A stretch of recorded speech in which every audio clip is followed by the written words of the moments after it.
This content is for educational and informational purposes only. It is not professional advice, medical, legal, or technical. Viewers should do their own research before trying anything mentioned.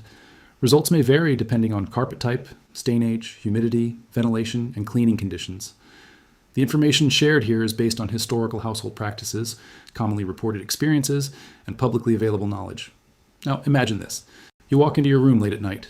Everything looks normal, but then you notice it. That strong, unpleasant pet urine smell trapped deep inside the carpet. You clean the surface, you spray air freshener, maybe even scrub a little, but the smell keeps coming back like it never left. And the strange part is, the carpet looks clean, but the odor feels stuck underneath. Now here's where things get interesting. There's a simple household powder that costs around $1 in many places. No tools needed, no professional required. Just a basic item that most kitchens already have, sitting quietly in the corner.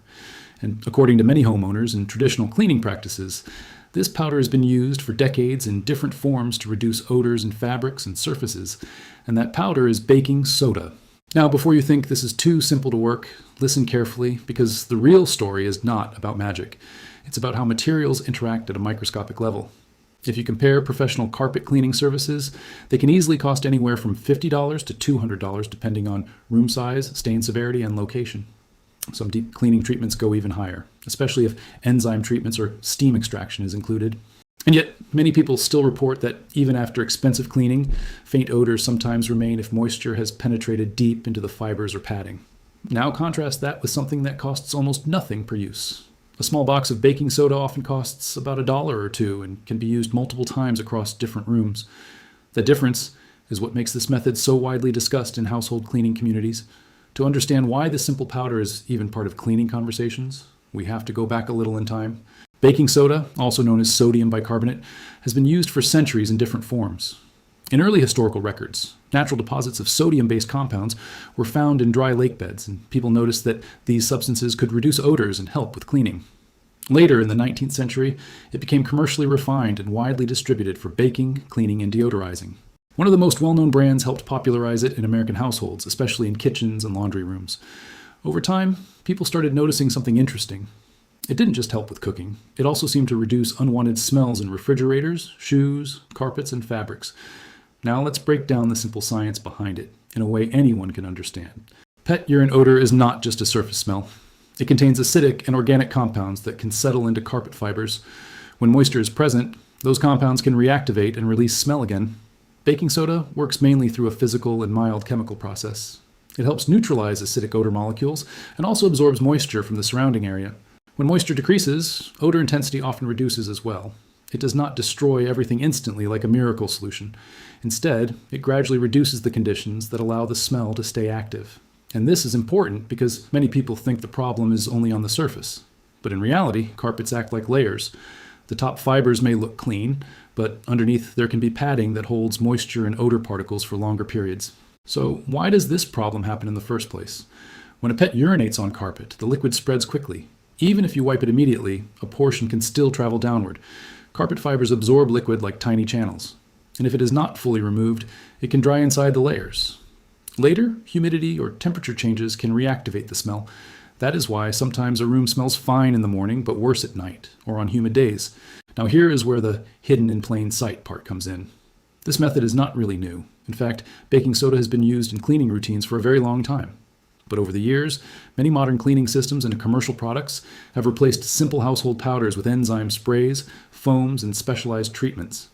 These newer products are often effective, but they are also part of a larger industry that focuses on convenience, branding, and repeat usage. That doesn't mean the products are bad. It just means simpler options are sometimes overlooked because they don't look advanced.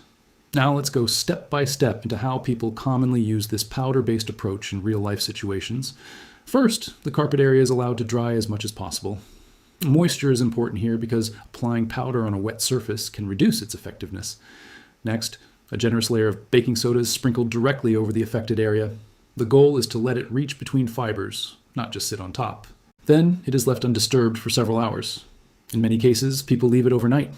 During this time, the powder slowly interacts with odor particles and moisture. After that, it is vacuumed thoroughly.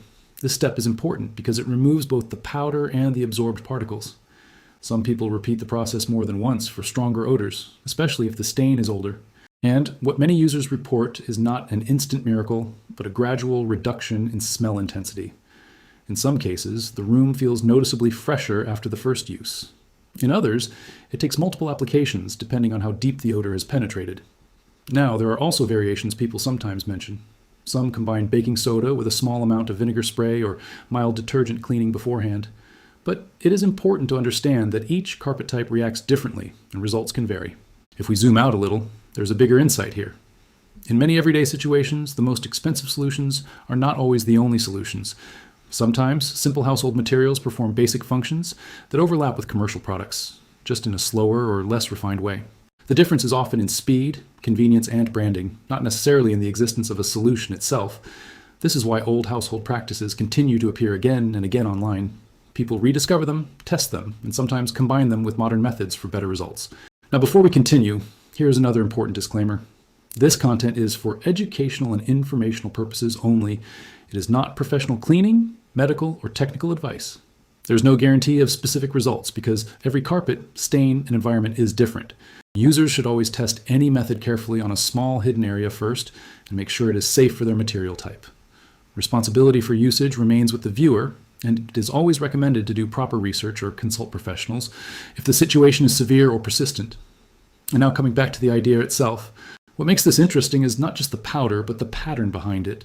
Many household problems that feel expensive or complicated often have a simple first-level solution that people forget about. Not because it is hidden, but because it is familiar and easy to overlook. Sometimes the simplest items in a home are the ones that quietly solve the most common problems when used correctly and patiently.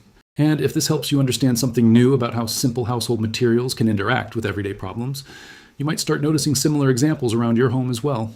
So the next time an odor problem shows up in a carpet or fabric or even a small corner of a room, it might be worth remembering that not every solution has to be complicated or expensive at first step. Sometimes it begins with something already sitting in your kitchen. If this helped you understand something new, share it with someone who might find it useful, and subscribe for more educational, story-driven content like this.